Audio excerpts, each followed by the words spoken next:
नमस्कार दोस्तों, आप सभी का स्टडी फॉर यूपीएससी पीसी से हमें स्वागत है। आज के इस वीडियो में हम लोग आईआर के इम्पॉर्टेंट टॉपिक को डिस्कस करेंगे जो 71 बीपीएससी मेंस या 72 की भी प्रिपरेशन कर रहे हैं, तो उसके अनुसार से भी काफ़ी ज़्यादा महत्वपूर्ण होने वाला है। आज के इस वीडियो में आपको ये भी बताऊँगा कि आईआर का जब कोई टॉपिक पढ़ते हैं तो किस हिसाब से उसके डायमेंसन को पढ़ा जाता है। कोई भी टॉपिक पढ़ने का मतलब तभी बनता है जब आप उस पर लॉन्ग फॉर्मेट में आंसर राइटिंग कर पाएँ, क्योंकि आईआर में शॉर्ट फॉर्मेट के सवाल नहीं पूछे जाते हैं। जनरली 2 लॉन्ग फॉर्मेट के सवाल पूछे जाते हैं, और वो जो सवाल होते हैं वो कोई स्ट्रेट फॉरवर्ड सवाल भी नहीं होते हैं कि आप उनको पढ़ के आसानी से हल कर ले जाएंगे। जब तक आप उसको डिटेल में समझेंगे नहीं कि क्या पूछा गया है और उसके डिफरेंट डायमेंशन को कवर नहीं करेंगे, तब तक आपका वो आंसर जो है वो कंप्लीट नहीं होता है। तो इसलिए आईआर का आज जब मैं टॉपिक आपको डिस्कस करके बताऊंगा, टॉपिक तो 10-12 ही हैं, लेकिन मुख्य रूप से क्या होता है कि उसके डायमेंशन को समझना कि कितने डायमेंशन वो पूछ सकता है। उसके अलावा एक और चीज़ मैं आज आपको बताऊँगा, वो है कि आईआर के लिए कौन सा सोर्स फॉलो करना है। कल से न्यूज़पेपर डिस्कशन आपका शुरू हो जाएगा फिर से, जो पिछले 2 दिनों में डिस्टर्ब हुआ है, कल से फिर से वो शुरू हो जाएगा। दुर्गा पूजा के कारण से 1-2 दिन का डिस्टर्बेंस था, कल से नॉर्मल हो जाएगा चीज़ें। ओके, तो देखिए आईआर के लिए सोर्स की अगर हम लोग सबसे पहले बात करें तो बीपीएससी मेंस के लिए ही 71 बीपीएससी मेंस या कोई भी बीपीएससी मेंस होता है ना, उसके लास्ट 6 मंथ के करंट अफेयर डायरेक्टली पूछे जाते हैं। ध्यानपूर्वक सुनिएगा प्लीज़, क्योंकि इतना अच्छा गाइडेंस आपको कहीं भी और नहीं मिलेगा। लास्ट 6 मंथ के करंट अफेयर जो है यह डायरेक्ट पूछे जाते हैं, लेकिन कई सारे करंट अफेयर के रेफरेंस जो होते हैं ये 1 ईयर तक के करंट आपको दिख सकते हैं। मतलब रेफरेंस अगर हम लेंगे कि किसी एक ही टॉपिक का पिछले भी विस्तार है, अभी भी चर्चा में है, तो दोनों को आपको इंक्लूड करना पड़ेगा आंसर में। तो इस हिसाब से देखें तो आपको 1 साल का करंट अफेयर पढ़ना पड़ता है। वैसे अगर हम लोग 71 बीपीएससी के पीटी का क्वेश्चंस को देखें तो जिस हिसाब से 1.5 साल पौने 2 साल का करंट भी पूछा गया है, उसी हिसाब से मेंस में भी मैं आपको बोल सकता हूँ कि 6 महीने का जो दायरा है यह टूट सकता है। तो इसलिए आप 1 ईयर का करंट अफेयर को पढ़ें, 6 मंथ के करंट अफेयर को थोड़ा सा डिटेल में पढ़ें, ये सही स्ट्रैटेजी होगा। तो पहला चीज़ तो ये क्लियर हो गया कि 6 मंथ के टॉपिक को हमें कवर करना है। आईआर में जैसे भारत और यूएस का संबंध है, तो इसके कई सारे संबंध के जो हमारे डायमेंशन होंगे ना, वो पिछले साल के भी होंगे, उससे पिछले साल के भी होंगे। जो किसी भी आईआर के टॉपिक का स्टैटिक पोर्शन होता है, स्टैटिक पोर्शन का मतलब होता है कि भारत और यूएस के संबंध में कुछ चीज़ें फिक्स हैं कि वो होगा ही होगा। वर्तमान चुनौती, वर्तमान अपडेट, वर्तमान जो क्या क्या चल रहा है, इसको हमें आज के परिप्रेक्ष्य में ऐड करना पड़ता है। ये 2 चीज़ों का अंतर हो जाता है। ठीक है, तो 2 चीज़ समझ में आ गई आपको। अब सोर्स क्या रहेगा इसका। किताब की अगर हम लोग बात करें आईआर के, तो आईआर के लिए किताब एक आती है विजन आईएएस की, आईआर 365। आप उसको अच्छे से कर सकते हैं। आईआर 365 जो किताब आती है, आप उसको अंतर्राष्ट्रीय 365, उसमें सारे ही टॉपिक रहते हैं अप्रॉक्स में, तो उसको आप अच्छे से कर लेंगे तो आपका हो जाएगा। या डेली न्यूज़पेपर डिस्कशन जो मैं करता हूँ ना, ये आपके लिए काफ़ी ज़्यादा महत्वपूर्ण होगा, क्योंकि लास्ट का 6 मंथ जून से लेकर के और दिसंबर तक का करंट अफेयर आपको 71 बीपीएससी के लिए तैयार करना पड़ेगा। तो इस दौरान के जो न्यूज़पेपर डिस्कशन आपने देखा होगा या अभी आप देखेंगे, वो आपके लिए सबसे बेहतर होगा। और इसलिए बेहतर होगा क्योंकि उसमें आईआर के टॉपिक के मैं डायमेंशन भी कवर करवाता हूँ। तो ये 2 सोर्स रखिएगा, इसके अलावा कोई और सोर्स मत रखिएगा। बाकी आईआर का मैं लेक्चर भी लाऊंगा। आईआर का लेक्चर 10 अक्टूबर के बाद से मैं कोशिश करूंगा कि आईआर का लेक्चर आपको मिलने लग जाए, जिससे आपका आईआर के डायमेंशन सहित आप कवर कर लें। ठीक है, टॉपिक को नोट डाउन करिएगा बंधुओं, टॉपिक को नोट डाउन करके रख लीजिएगा अपने पास में, क्योंकि इसका पीडीएफ मेरे पास अवेलेबल नहीं है। मैं आपको टॉपिक बताता हूँ। सबसे पहला टॉपिक जो है वो क्या है, तो यूएस और इंडिया का रिलेशन है। अब देखिए, यूएस इंडिया रिलेशन तो सभी लोग पढ़ के जाएंगे, लेकिन इसमें डायमेंशन कौन कौन से कवर करें सर। तो देखिए, इसमें डायमेंशन जब भी कवर करना होता है ना, तो पहले आप देखेंगे कि करंट में क्यों चर्चा में है। भारत और यूएस का रिलेशन करंट में क्यों चर्चा में है। करंट में चर्चा का तात्पर्य कि क्या क्या भी वर्तमान चुनौतियां उभर कर आ रही हैं डोनाल्ड ट्रंप के आने के पश्चात से, और भारत सरकार क्या उसका समाधान कर रही है। ट्रेड रिलेशन जो है, इससे सेपरेट सवाल पूछे जा सकते हैं कि भारत और यूएस के ट्रेड रिलेशन पर प्रकाश डालिए, क्योंकि भारत और यूएस का जो ट्रेड रिलेशन था, व्यापारिक संबंध जो था, वो काफ़ी ज़्यादा डिस्प्यूटेड हो गया है लास्ट के 4-5 महीनों में। तो करेंट अफेयर में क्यों चर्चा में है, ट्रेड रिलेशन हमारा क्या है, उसके अलावा हमारा सामरिक संबंध क्या है, हमारा सामरिक संबंध क्या है, अर्थात रक्षा से जुड़े हुए जो संबंध हैं, रक्षा से जुड़े हुए जो संबंध हैं, डिफेंस से जुड़े हुए कई सारे पैक्ट हमने साइन किए हुए, जैसे कॉमकासा है और अलग अलग बहुत सारे हैं, लेमोआ है, अलग अलग हमारे डील साइन हुए, डिफेंस डील, जो अपने जगह पर सही तरीके से काम कर रहे हैं, वो आपको पता होने चाहिए। इसके साथ ही सांस्कृतिक संबंध हमारे और यूएस के बीच में क्या क्या है, ये आपको पता होना चाहिए। तो कौन कौन सा हो गया, सांस्कृतिक संबंध हो गया, सामरिक संबंध जिसको स्ट्रेटेजिक रिलेशन कहा जाता है, ट्रेड रिलेशन हो गया। ये 3 सबसे मेन डायमेंशन होते हैं, ये 3 सबसे मेन डायमेंशन होते हैं। इसके अलावा पॉलिटिकल रिलेशन जो है, पॉलिटिकल रिलेशन ये भी कई बार पूछ लिया जाता है, लेकिन आपसे जो सवाल पूछा जाएगा वो इस हिसाब से पूछा जाता है कि हाल के व्यापारिक संबंधों में उठापटक के कारण भारत और यूएस के संबंध पर क्या प्रभाव पड़ा है, उस प्रभाव को लिखिए और इन समस्याओं का समाधान क्या हो सकता है उसको लिखिए। इसमें क्या क्या आ गया कि भाई भारत और यूएस के वर्तमान में जो चुनौतियां हैं वो पूछा गया आपसे और समाधान पूछा गया। तो हमेशा ही आईआर में जो सवाल पूछा गया है उसी के अकॉर्डिंग उतना ही लिखना होता है, तभी आपको मार्क्स मिलता है। अब इस सवाल में अगर भारत और यूएस के आप संबंधों के इतिहास लिखने बैठ जाएंगे तो आपको मार्क्स नहीं मिलने वाला है। हालांकि 4 पेज में है, तो किस प्रकार से उसका आंसर राइटिंग किया जाता है वो तो मैं आंसर राइटिंग में सिखाता ही हूँ, आप भी जुड़ सकते हैं। तो आंसर राइटिंग के दौरान या मैं जब लेक्चर लूँगा तब भी मैं आपको समझा दूंगा। तो पहला टॉपिक तो यूएस और इंडिया का हो गया। दूसरा टॉपिक कौन सा है, दूसरा है बहुत ही अच्छा सा टॉपिक है कि भारत की विदेश नीति, भारत की विदेश नीति, इंडियन फॉरेन पॉलिसी जो है यह किस प्रकार से परिवर्तित हो रही है, क्योंकि डोनाल्ड ट्रंप नाम का जो भूत खड़ा हुआ ना, इसने पूरे दुनिया के फॉरेन पॉलिसी या पूरे दुनिया का जो तौर तरीका था उसको बदल करके रख दिया। भारतीय विदेश नीति के समक्ष बहुत सारे चैलेंज आज के दिनों में देखे गए हैं।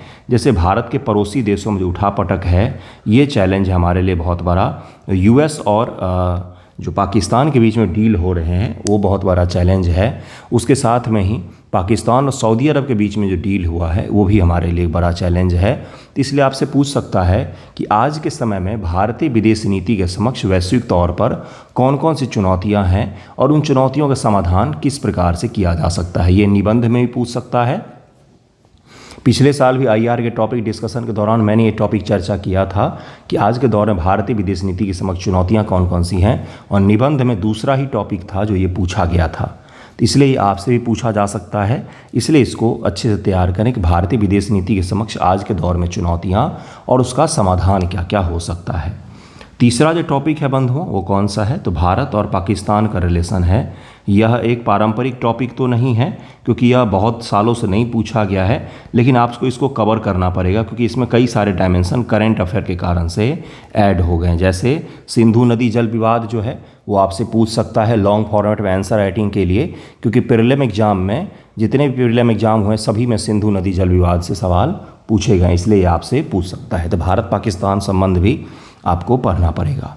चौथा जो है वो कौन सा संबंध होता है, तो भारत और मध्य पूर्व, भारत और मिडिल ईस्ट जिसको कहा जाता है बंधुओं, मध्य पूर्व। क्यों इसको पढ़ना है, मध्य पूर्व को इसलिए पढ़ना है क्योंकि भारत इजराइल का संबंध, भारत सऊदी अरब का संबंध, भारत और इजराइल का, भारत और सऊदी अरब का संबंध, इसी के साथ में ही भारत और यूएई का संबंध, या जो मिडिल ईस्ट में उठापटक मचा हुआ है उसमें भारत की भूमिका, इस प्रकार से सवाल पूछ सकता है आपसे। तो इसलिए भारत और मिडिल ईस्ट आपको कवर करना ही पड़ेगा खूब अच्छे तरीके से कि यहाँ हमारे संबंध क्या क्या हैं, हमारे संबंध क्यों अच्छे होना चाहिए यहाँ पर, क्योंकि तेल लेते हैं बहुत सारे भारतीय लोग रहते हैं, और इस संबंध का भविष्य क्या है, चुनौतियाँ कौन कौन सी हैं और समाधान क्या क्या हो सकता है, चुनौतियाँ और समाधान क्या क्या हो सकता है।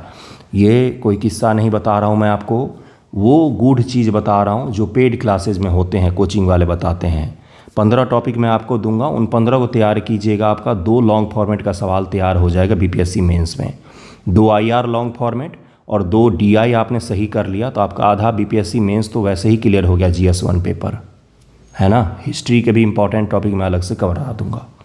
तो अगला हो गया भारत और मिडिल ईस्ट, आपको पढ़ना पड़ेगा। कहाँ से पढ़ेंगे, जो किताब का नाम मैंने बताया है उसी में आपको सारा कुछ मिल जाएगा। बाकी मैं आपको 10 अक्टूबर के पश्चात से 12 अक्टूबर के पश्चात से मैं आईआर का डिटेल लेक्चर भी लाऊंगा। भले 50 बच्चे ही देखेंगे, लेकिन वो 50 मुझे बाद में थैंक यू बोलते हैं। कितने सारे सेलेक्टेड स्टूडेंट के फ़ोन आते तो वो इसीलिए आते हैं मैक्सिमम के कि आईआर जो आपने पढ़ाया वहाँ से सवाल आए और हम लिख भी पाए थे। ये कोई मैं प्रचार नहीं कर रहा हूँ, कभी भी इस तरह की चीज़ें नहीं करता हूँ। अगला टॉपिक नोट कीजिएगा, अगला टॉपिक नोट कीजिए जिसको कहा जाता है इजराइल और अब्राहम एकॉर्ड। क्यों भाई? क्योंकि चमत्कार होने वाला है। आने वाले समय में अब्राहम एकॉर्ड को सऊदी अरब और पाकिस्तान दोनों साइन करने वाले हैं, अर्थात सऊदी अरब और पाकिस्तान जो हैं वो इजराइल को एक्सेप्ट करने वाले हैं। अब्राहम एकॉर्ड के तहत यूएई, कई सारे देश जो मिडिल ईस्ट के हैं, उन्होंने इजराइल को रिकॉग्नाइज़ किया था कुछ साल पहले ही। अब जो डोनाल्ड ट्रंप जी ने बयान दिया है वो ये दिया है कि आने वाले समय में पाकिस्तान और सऊदी अरब जैसे जो बड़े इस्लामिक देश हैं वो भी इजराइल को रिकॉग्नाइज़ कर सकते हैं एज ए नेशन। तो ये बहुत ही बड़ा समझौता होगा जो मिडिल ईस्ट में होगा। मिडिल ईस्ट का अस्थायी शांति के लिए डोनाल्ड ट्रंप प्रयास कर रहे हैं कि सारे देश इजराइल को रिकॉग्नाइज़ कर लें और इजराइल को हम यहाँ पर सारी जिम्मेदारी सौंप करके यहाँ से निकल जाएं। तो इजराइल और अब्राहम एकॉर्ड जो है ना, अब्राहम एकॉर्ड जो है यह काफ़ी ज़्यादा महत्वपूर्ण है। इसके बारे में आपको पता होना चाहिए। डायरेक्टली, इनडायरेक्टली, शॉर्ट फॉर्मेट में ये सवाल आपको दिख सकता है। अगला जो टॉपिक है, छठा टॉपिक है, उसको नोट डाउन कीजिएगा, वो है भारत और कनाडा का संबंध। क्योंकि देखिए भारत और कनाडा का संबंध अपने निचले स्तर पर चला गया था, लेकिन कनाडा में जब से शासन सत्ता परिवर्तन हुआ है तब से भारत और कनाडा का संबंध जो है फिर से पटरियों पर आना शुरू हो गया है।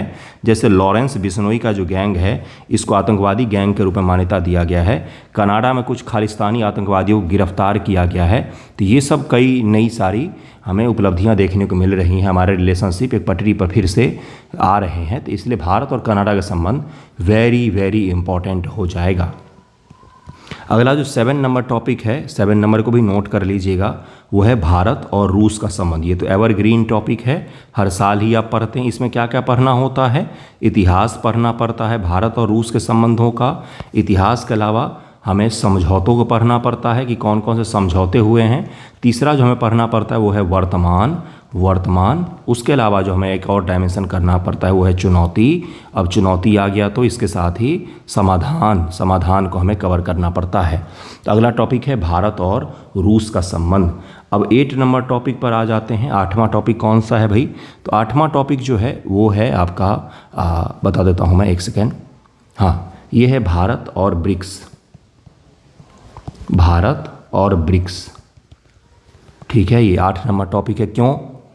क्योंकि ब्रिक्स के कारण डोनाल्ड ट्रंप को रात को नींद नहीं आ रही थी, इसलिए भारत और ब्रिक्स को आपको डिटेल पढ़ना पड़ेगा। और एक और इसमें डायमेंशन है बंधुओं, डायमेंशन की मैं बात कर रहा हूँ, ब्रिक्स एंड वर्ल्ड, अर्थात ब्रिक्स का जो विस्तार हो रहा है दुनिया में, अब इसके जो इतने सारे सदस्य और भी बढ़ गए हैं, उसका दुनिया पर क्या प्रभाव पड़ेगा? ब्रिक्स का दुनिया पर क्या प्रभाव पड़ेगा? दुनिया का ब्रिक्स के ऊपर में क्या प्रभाव पड़ रहा है? अर्थात ब्रिक्स के जो विस्तार हो रहे हैं, डी-डॉलराइजेशन की बात कर रहा है, नए वर्ल्ड ऑर्डर की बात कर रहा है, तो ये दुनिया को किस प्रकार से इम्पैक्ट डालेंगे, इसको आपको पढ़ना पड़ेगा। तो ब्रिक्स को डिटेल में पढ़ना है और इसका वर्ल्ड पर क्या इम्पैक्ट पड़ेगा यह डिटेल पढ़ना है। भारत के लिए ब्रिक्स का क्या इम्पोर्टेंस है, इसको आपको अलग से डिटेल में कवर करना पड़ेगा। तो ब्रिक्स और भारत का ब्रिक्स के लिए क्या इम्पोर्टेंस है, ब्रिक्स और दुनिया के लिए ब्रिक्स का क्या इम्पोर्टेंस है, क्या यह प्रभाव छोड़ रहा है, very very very important topic, 3 star topic में से एक हो गया यह आपका। 9 नंबर टॉपिक पर आते हैं बंधुओं। 9वां टॉपिक जो है वो है ट्रेड वॉर। बड़ा ही आपको लग रहा होगा कि मैं ऐसे ही ये टॉपिक करवा रहा हूँ, यकीन मानिएगा मैं लास्ट 6 मंथ का करंट अफेयर, 2 दिनों की ट्रेनिंग की यात्रा में बैठे बैठे सारा मैंने current affair PDF last 6 month का डाउनलोड करके रखा था, उसमें से सेलेक्ट कर करके टॉपिक निकाले हैं। और मैं जो डेली न्यूज़पेपर डिस्कशन पढ़ाता हूँ उसमें से भी, इसलिए यह ऐसे ही नहीं निकाले गए हैं, हवाई कभी नहीं करता हूँ मैं। काफ़ी महत्वपूर्ण टॉपिक है ट्रेड वॉर। पहला चीज़ क्या है,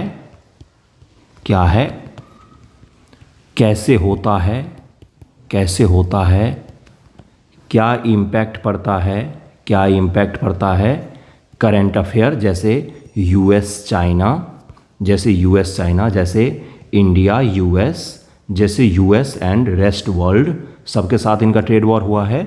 और इसका समाधान क्या है, समाधान क्या है।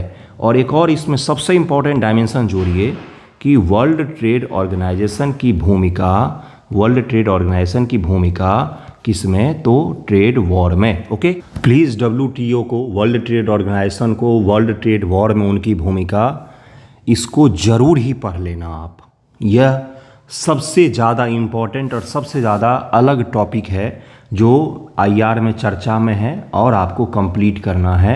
यह 4 स्टार टॉपिक में से एक होगा, वर्ल्ड ट्रेड ऑर्गेनाइजेशन की भूमिका किसमें, तो ट्रेड वॉर में। क्योंकि US के द्वारा जो एक तरफा लगाया जा रहा है टैरिफ, इससे दुनिया भर का ट्रेड जो है यह डिस्टॉर्ट हो रहा है, व्यापार जो है वो प्रभावित हो रहा है। तो इसको आपको पढ़ना ही पढ़ना है।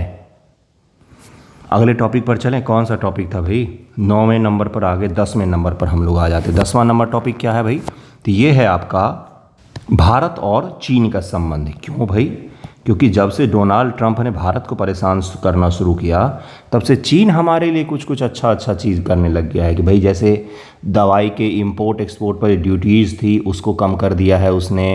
उसके अलावा भारत और चीन के व्यापार संबंध सुधर रहे हैं, सैनिक पीछे हट रहे हैं लद्दाख के एरिया में। तो ये एक बहुत बड़ा आपके लिए टॉपिक हो सकता है इम्पॉर्टेंट, कि भारत और चीन के संबंध आज के दौर में किस प्रकार से प्रभावित हुए हैं डोनाल्ड ट्रंप की नीतियों से, या भारतीय विदेश नीति में चीन को लेकर के क्या परिवर्तन देखा गया है। इसको आपको नोट डाउन करना है, अलग से उसको पढ़ना पड़ेगा। भारत चीन का संबंध इतिहास क्या रहा है, वर्तमान चुनौतियां कौन कौन सी हैं, वर्तमान में कौन कौन से इम्प्रूवमेंट हुए हैं, कौन कौन सी चीज़ बढ़ी है और उसका क्या इम्पैक्ट पड़ सकता है, भारत को कौन कौन से सावधानी रखनी चाहिए चीन के साथ संबंधों में, इसको आपको पढ़ना पड़ेगा। ठीक है, 11 नंबर टॉपिक पर आते हैं बंधुओं। 11 नंबर टॉपिक कौन सा है, भारत और भारत के पड़ोसी देश। क्यों भाई, अपने पड़ोसी देशों में आग लगा हुआ है, हर जगह ही कुछ न कुछ। जैसे भारत और भारत के पड़ोसी देश की बात करें तो नेपाल, उसके अलावा बांग्लादेश में सत्ता परिवर्तन हुआ, श्रीलंका और म्यांमार। पाकिस्तान में तो सो कॉल्ड हाइब्रिड गवर्नमेंट चल रही है, सेना और सरकार मिलकर के ही गवर्नमेंट चला रही है, तो भी एक प्रकार का खराब ही सरकार का ढांचा है। तो भारत और भारत के पड़ोसी देशों के बीच जो संबंध हैं वो किस प्रकार से प्रभावित हो रहे हैं, जनता का जो तंत्र है या किस प्रकार से शासन सत्ता के लिए चुनौती खड़ा कर रहा है, किस प्रकार से पारंपरिक तरीके से बनाए हुए शासन सरकार के प्रति चुनौती उत्पन्न कर रहा है, इसको आपको पढ़ना पड़ेगा। कई सारे बच्चे, कई सारे न्यूज़ एंकर, कई सारे जो ऊपर जियो पॉलिटिक्स समझ के वाले बच्चे, कई सारे ये बोल देते हैं कि क्या भारत में भी ऐसा हो सकता है क्या। देखिए, थोड़ा सा डीप तरीके से समझिएगा। ये उन्हीं देशों में हुआ है जहाँ पर लोकतांत्रिक ढांचा मजबूत नहीं था। भारत का लोकतांत्रिक ढांचा बहुत गहरा है, बहुत मजबूत है। यहाँ पर प्रदर्शन होते रहते हैं, साल भर कोई न कोई प्रदर्शन होता रहता है। तो ये प्रदर्शन देश के लिए कभी भी खराब नहीं होते हैं। खराब होता है उस प्रदर्शन को गलत तरीके से कुचल देना, क्योंकि यही वो प्रदर्शन है जो लोगों के बीच जो एक असंतुष्टि होती है, एक सरकार के प्रति रुष्टता होती है, उसको बाहर ले आती है। तो जिससे क्या हो जाता है, जिससे टेम्परेचर थोड़ा सा डाउन हो जाता है। तो जिन भी देशों में लोकतांत्रिक ढांचा कमज़ोर है वहाँ पर शासन सत्ता के खिलाफ बड़ा प्रदर्शन होता है। जैसे बांग्लादेश में शेख हसीना की सरकार जब थी तो अपोजिशन के पार्टी ने बाइकआउट किया था इलेक्शन को, और उन लोगों ने, शेख हसीना की सरकार ने क्या किया था, डमी कैंडिडेट खड़ा करके अपने ही खिलाफ अपने ही लोगों को खड़ा करके इलेक्शन जीत लिया था। इसको बोलते हैं इलेक्शन के लिए उन्होंने क्या किया, तो भाई चोरी किया है एक तरह से।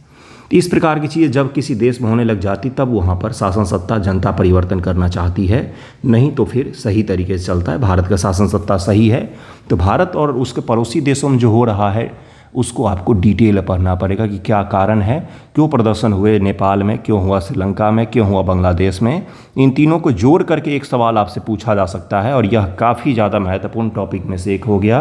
ये भी 4 स्टार टॉपिक है, इसको ज़रूर पढ़ लीजिएगा, डिटेल पढ़ना है, मैं भी पढ़ाऊँगा ये आपको। 11 टॉपिक हो गए। अब जो है ना बंधुओं, वो कुछ संस्थाएँ हैं जिसको आपको पढ़ना पड़ेगा, जैसे I2 U2। क्यों भाई, क्योंकि भारत और मिडिल ईस्ट जब आप पढ़ेंगे तो आपको I2 U2 पढ़ना पड़ेगा, क्योंकि हाल ही में सऊदी अरब और पाकिस्तान के बीच में जब डील साइन हुआ है तो आपको समझना पड़ेगा कि I2U2 जिसमें भारत, इजराइल, US और UAE हैं, उसका क्या महत्व है फिर, क्योंकि इस एरिया में डिस्प्यूट है बहुत ज़्यादा भी, बहुत ज़्यादा संघर्ष हो रहा है, सैन्य संघर्ष भी हो रहा है। इजराइल ने तो कतर पर भी अटैक कर दिया था, ईरान पर भी US ने अटैक कर दिया, और UAE जो है, सऊदी अरब जो है, हाल ही में अब इजराइल को रिकॉग्नाइज करने वाले हैं। UAE तो पहले से ही करके बैठा हुआ है। तो इस कारण से I2U2 संस्था बहुत ज़्यादा इंपॉर्टेंट है। तो एक ब्रिक्स ऊपर आया था, एक I2U2 आया है। एक 13वां टॉपिक है जिसको कहा जाता है क्या, तो भारत और SCO, क्योंकि हाल ही में SCO की बैठक हुई थी। कहाँ पर बंधुओं, तो चीन में हुई थी। भारत के प्रधानमंत्री जी की यात्रा भी हुई थी। 14 नंबर टॉपिक जो है यह है भारत और साउथ साउथ कॉरपोरेशन, दक्षिण दक्षिण सहयोग। भारत और दक्षिण दक्षिण सहयोग आपको पढ़ना पड़ेगा। तो ये वो 14 टॉपिक हैं। इसके अलावा एक और टॉपिक बनता है जो पढ़िएगा। क्यों भाई, क्योंकि सार्क, यह मुझे पता है कि ये जो है यह इरेलेवेंट हो गया है, लेकिन भारत के जितने पड़ोसी देशों में अभी उठापटक हुआ है ना बंधुओं, सब में सार्क के सब सदस्य हैं। तो आपको इसको पढ़ के जाना चाहिए। तो 15 टॉपिक मैंने आपको बताए हैं। इन 15 टॉपिक में से आपके IR के संबंध, IR के सवाल पूछे जाएंगे। 2 लॉन्ग फॉर्मेट के सवाल, 2 लॉन्ग फॉर्मेट के सवाल, या तो एक लॉन्ग फॉर्मेट का और एक 2 शॉर्ट फॉर्मेट के सवाल आपसे पूछे जाएंगे, जो पिछले साल का ट्रेंड है।